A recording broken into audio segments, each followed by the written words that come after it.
نائب وزیر اعظم اسحاق ڈار کا کہنا ہے کہ اگر اسرائیلی قیادت فوری اور مستقبل جنگ بندی کے قانونی طور پر پابند مطالبے کو ناکام بناتی ہے تو OIC اس کے جواب میں بشمول تجارت اور تیل پر پابندیاں عائد کرنے سمیت متعدد اجتماعی اقدامات کرے گی۔ کہا کہ اسماعیل ہنیہ کے المناک کے قتل نے کشیدگی کو بڑھا دیا ہے۔ مزید تفصیلات اس رپورٹ میں۔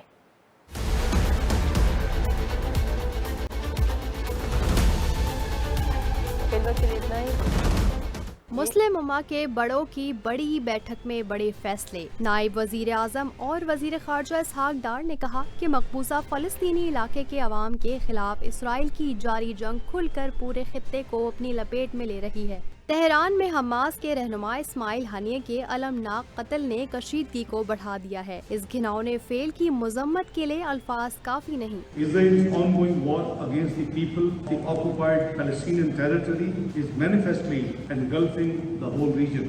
Assassination Ismail Haniya in Tehran, where he was a guest, has surely escalated the tension. ان خیالات کا اظہار انہوں نے بدھ کو جدہ میں OIC کی ایگزیکٹو کمیٹی کے غیر معمولی اجلاس سے خطاب کرتے ہوئے کیا۔ انہوں نے کہا اگر اسرائیلی قیادت فوری اور مستقل جنگ بندی کے قانونی طور پر پابند مطالبے کو ناکام بناتی ہے تو OIC اس کے جواب میں بشمول تجارت اور تیل پر پابندیاں عائد کرنے سمیت متعدد اجتماعی اقدامات کرے گی۔ To enhance the provision of humanitarian assistance to beleaguered Palestinians in Gaza and meet their needs for food, medicines, energy and other essential supplies.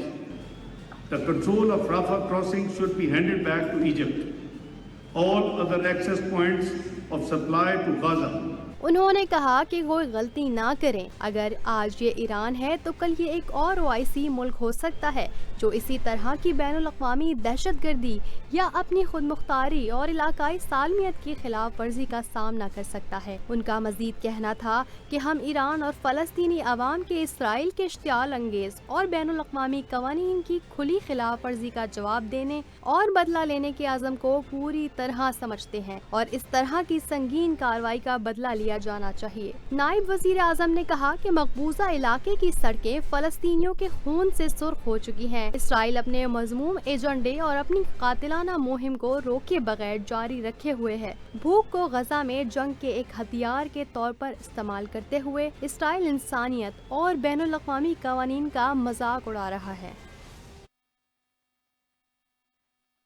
دیکھتے رہیے NTN نیوز۔